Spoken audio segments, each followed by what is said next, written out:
In this lesson, we will see together the prepositions, but we will see more precisely pour.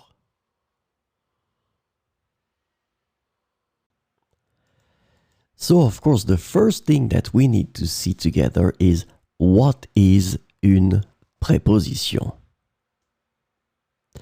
Well, a preposition is an invariable word which brings two words together. The second word is called complement, and it allows to specify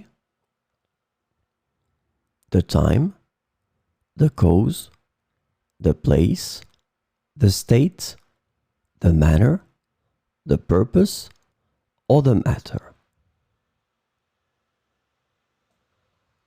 The second word can be another noun, a pronoun, an infinitive verb, or an adverb. And last but not least, remember that this complement can also be a sentence.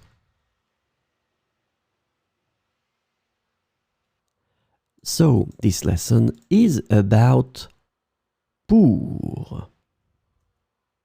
And the preposition pour translates primarily to for in English. So we will see 4 examples with pour.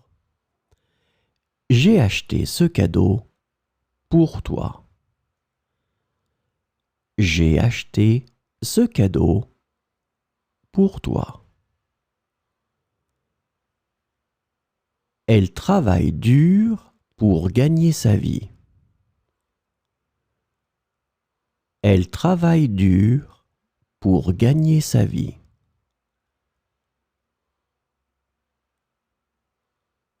Pour quelle raison es-tu parti si tôt? Pour quelle raison es-tu parti si tôt?